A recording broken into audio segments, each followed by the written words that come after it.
So Binda Gokhale is currently the Manager of Financial Services at Wyndham City Council and has been in this role for a period of 2 years.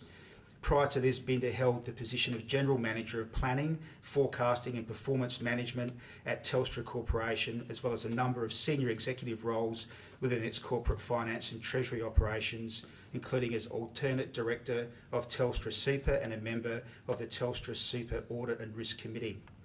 As an experienced senior executive and non-executive director, Binda works with a number of statutory and NFP entities, not-for-profit entities, including Trust for Nature, Satellite Foundation, and Women with Disabilities Victoria, focusing on the implementation of public policy and customer client advocacy outcomes. Binda is thoroughly enjoying her time in the local government sector, so am I, which enables her to bring together her interests in finance and community and, of course, engage in the current debates around rate capping. So welcome, Binda.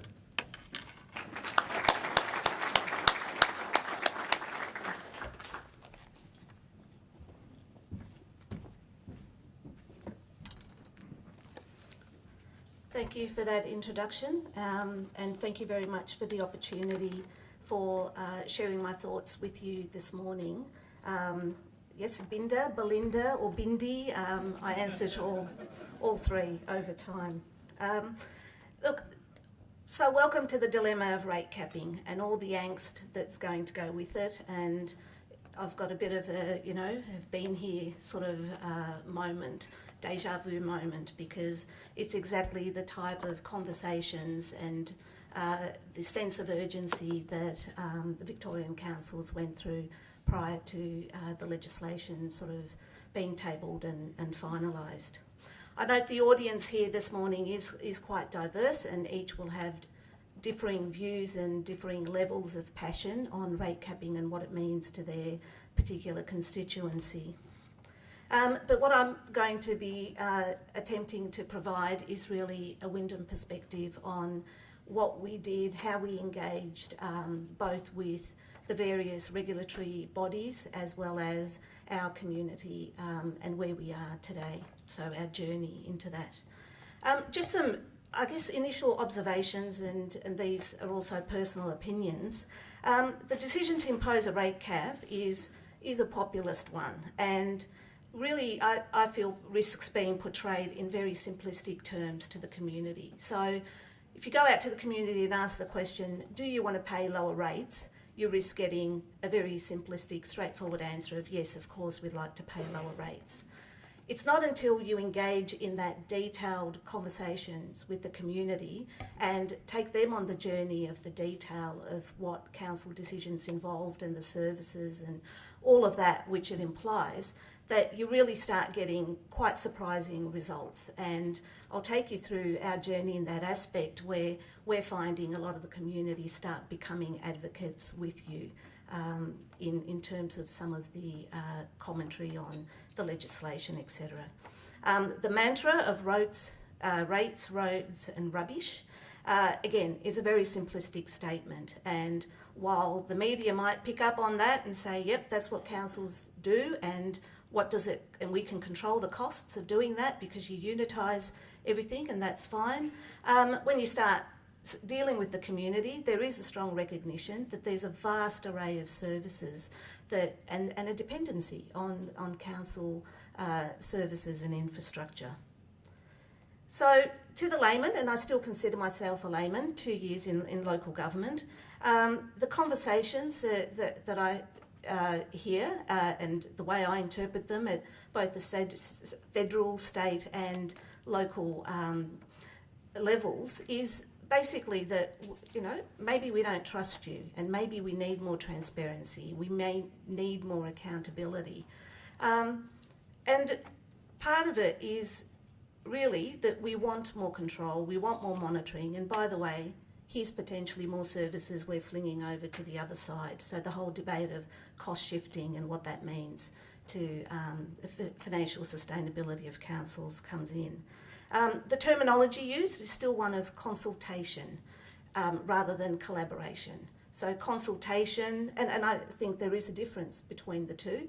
Consultation being potentially we've got 90% of it solved. The question is, how do you feel about it?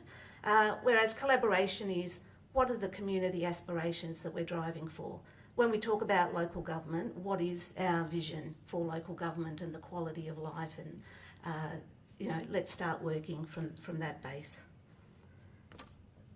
So, just, I guess, some broad perspectives. We have a Local Government Act in each state, New South Wales, Victoria and now South Australia, going through similar experiences, that sets, tries to set what local government stands for, all including sort of the governance elements and things that go with it. And I feel sometimes the rate capping element sort of is trying to override that, effectively saying, well, what we've got there doesn't work, so let's change it into another framework. Whereas, there is still room to say, well, we have a framework, so let's see how we can sort of work within that. So moving on to just the Wyndham experience, I guess. So Wyndham, just to give you a perspective of our people, so we're halfway between Melbourne CBD and Geelong, the fastest growing municipality in Victoria, so around sort of the 6.5% were the numbers for 2013-14, and we don't really see signs of that growth slowing. In fact, when you look at some of the broader growth plans from the state government, there is a heavy reliance on Wyndham to absorb and adapt and be part of that growth strategy. So the population, around 200,000 at the moment, anticipated to double by 2036.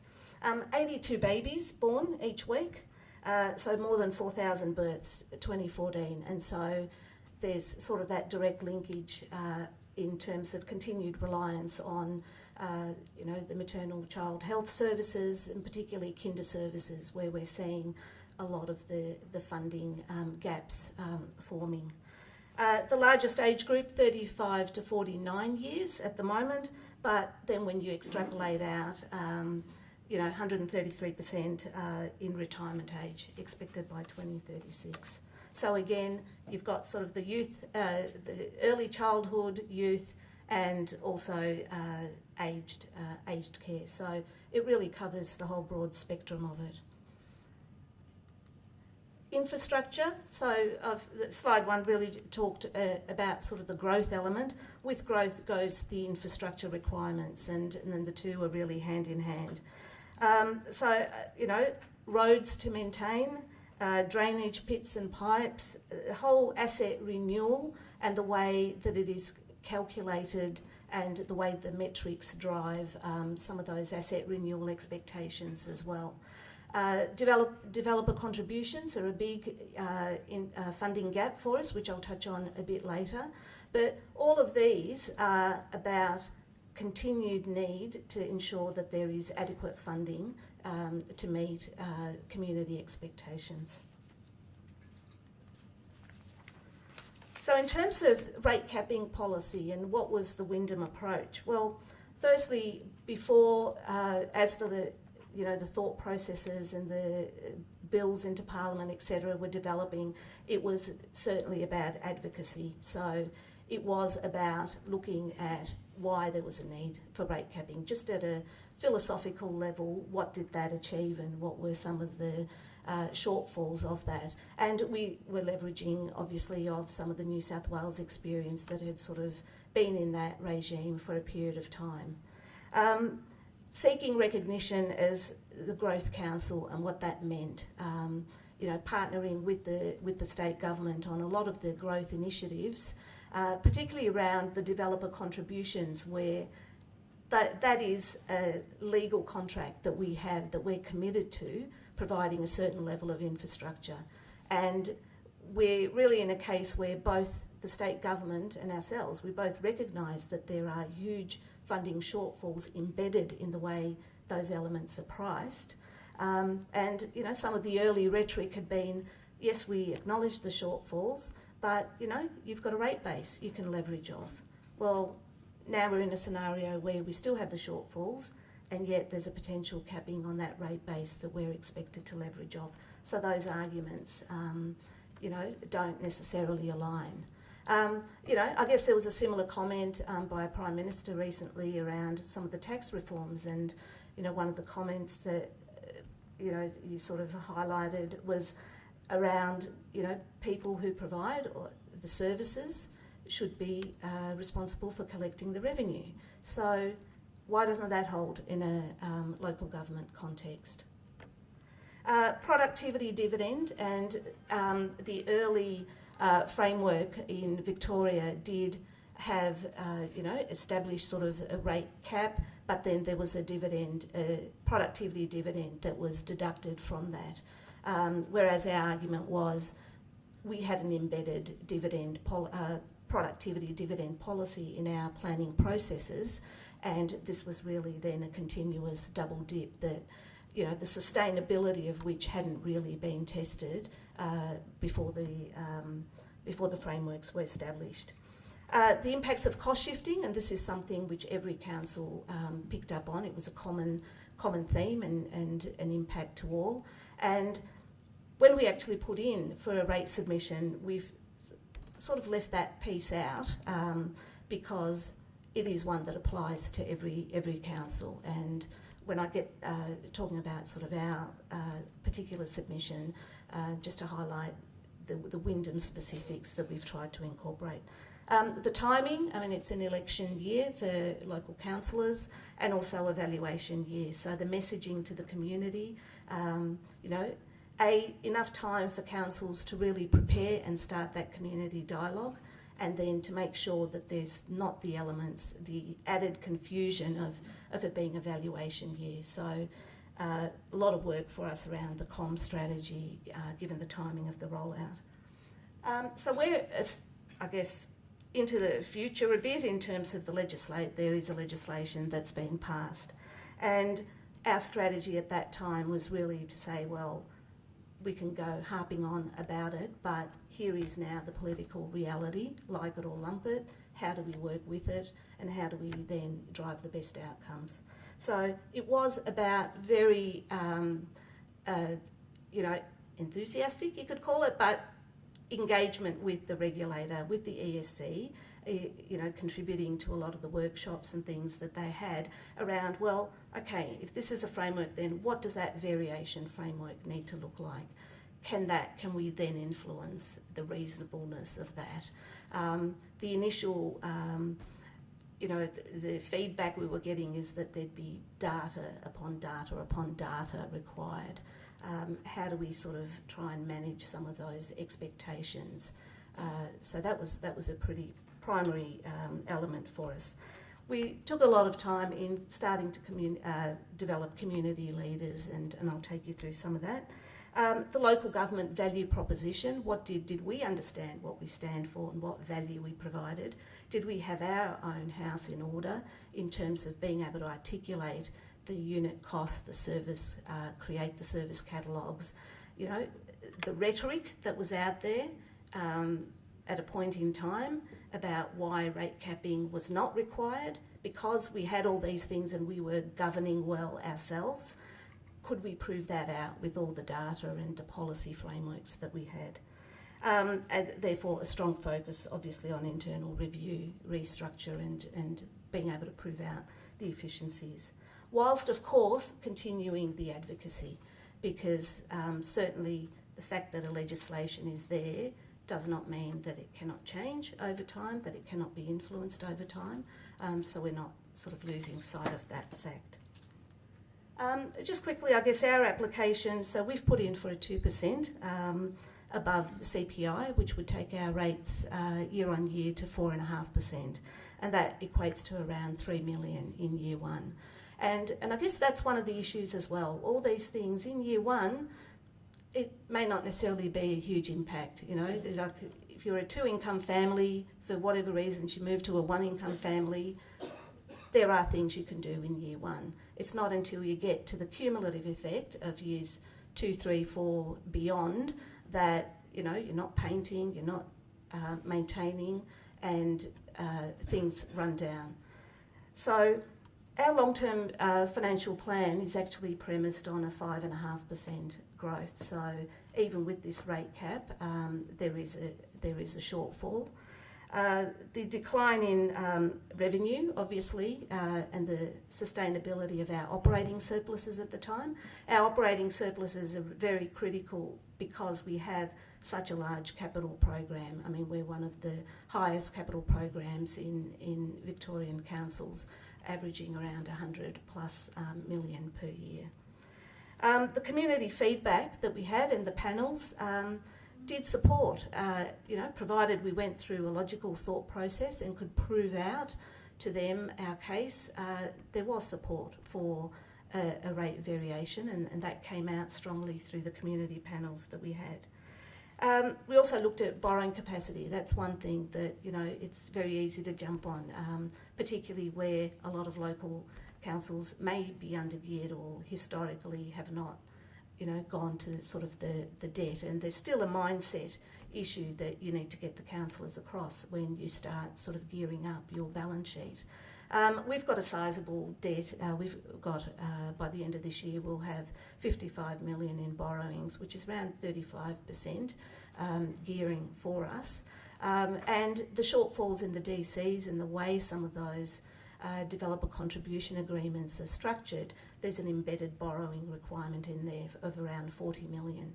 So when you add the two together, we are a significantly geared council. So we didn't sort of see opportunity to sort of push any further on that. So capital funding shortfalls over 4 years, we've estimated to be around 36 million. And the last slide, the last dot point is really just articulating the DC point that I keep on harping on, because it is one of our major sustainability issues for us.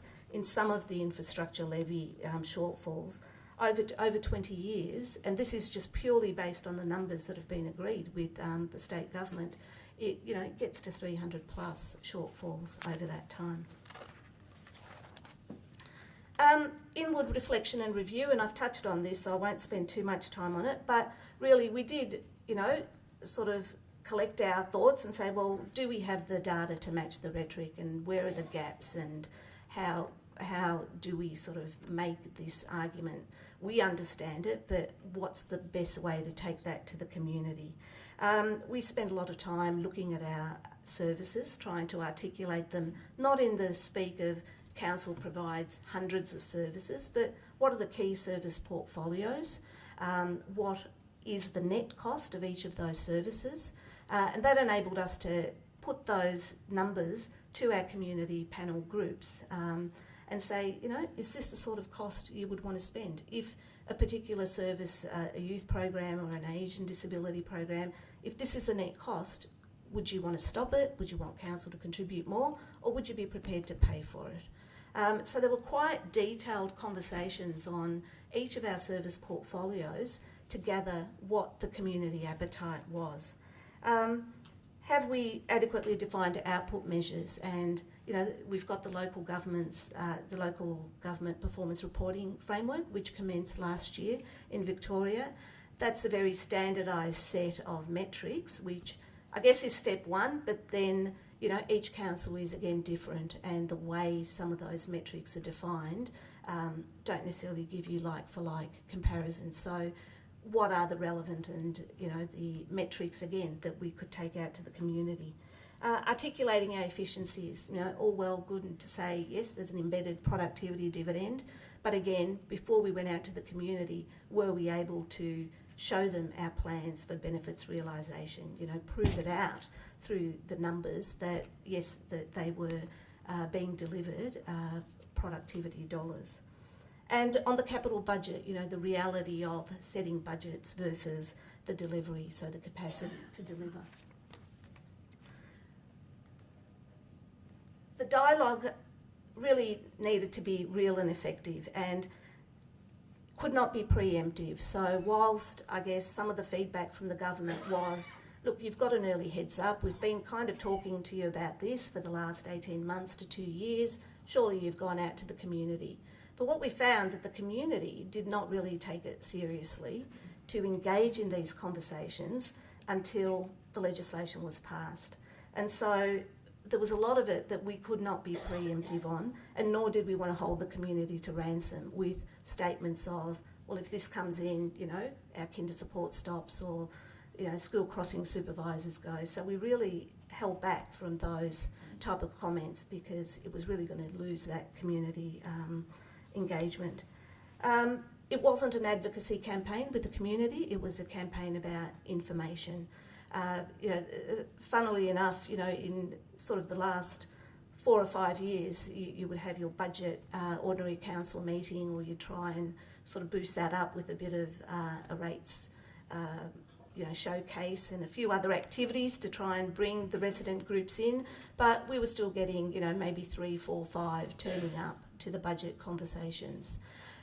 So this was about how do you get them to engage, and through the community panels, you know, we had over 300 to 400 people that strongly voiced their interest in participating across the wards, and through the series of meetings that we had, it was quite diverse. So we had people there that, you know, came in and said, I'm here to help you, I have an MBA, I have a commerce degree, I'm an engineer, engage with me, tell me what your issues are. And funnily enough, and this is where the surprise element comes in, that when we started articulating and breaking down the numbers for them, particularly around some of the, you know, the expectations that they had, you know, there was really not the realisation that council pays and contributes to a lot of services. There was this intrinsic view that roads, okay, well, they're Vic Roads issues, or, you know, certain welfare services, well, surely the federal government or the state government pays for that. And when we started breaking that down, we actually found that a lot of the community were taken aback, and our strong advocates coming to us saying, you need to push for more grant funding in that regard, and if you need assistance with that, I can help you put a proposal together. So that was a really, that journey together, I think, was very telling for all of us in that. So what we talked about, again, so what are the unit costs, what are the services, what would you wish to subsidise, what would you wish to exit out of, and the dialogue, a lot of the times we ended up being more the observers, because the community took a lot of the debate upon themselves. So you'd have one person who was very much needed the kindergartens, you had the other at the other spectrum of the life cycle who had absolutely no interest. And when they started collectively putting their views forward, you know, it was really one of those, storming, norming, we had all those sessions, and the community groups themselves bonded and came to us with sort of a set of observations that they had, appreciation for the process, and some dialogue around. So what they told us was, yeah, look, you know, maybe you're not fully there, and we don't fully believe that everything is as efficient as it could be. So look for efficiencies. You may need to look for alternative sources of revenue. Where you need to advocate back with the government, we're here to support you, so you've got community support on that. The equity aspect is important, so whilst, yes, there's all these other fees and charges and user fees that we can look at, there is still this element of quality of life. What is it that we want to do for each other? And this recognition that, yeah, your rates are probably, in a way, almost a payment for a privilege for what you live in and the surrounds and the environment. You may not use all the services. Should explore handing back services. So there was a lot of discussion around, well, if they've stopped funding that, why are we still doing it? Yes, yeah, let's just throw it back over the fence and see what happens. Having said that, there was also, let's not make ill-informed decisions and cuts in services and charges where 2-3 years down the track, we're all sitting around saying, well, you know, what happened? What happened? How did we let that happen? And also, obviously, the last point, most importantly, we need to talk more. The learnings, you know, how do you make a collaborative process? and address the standard of living, because a lot of this did start that philosophical conversation on what is the base standard of living and the quality of life, and what is the cost of that.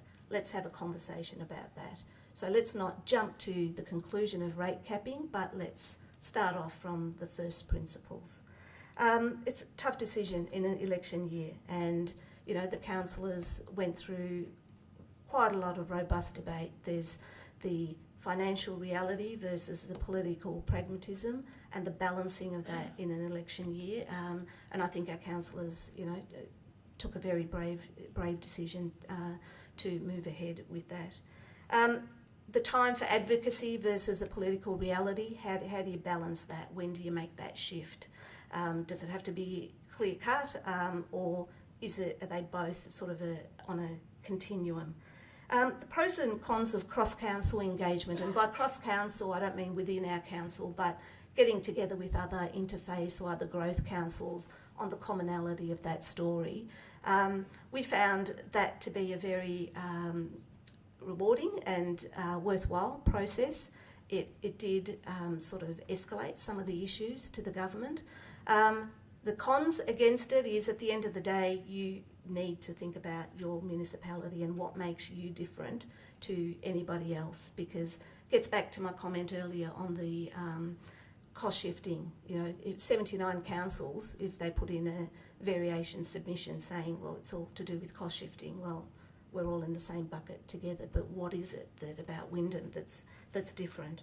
The data evidence, and that to me, and as a finance person, was very critical, that every statement we made was there data within our systems that enabled us to support that, because otherwise we risked a lot of it just being words.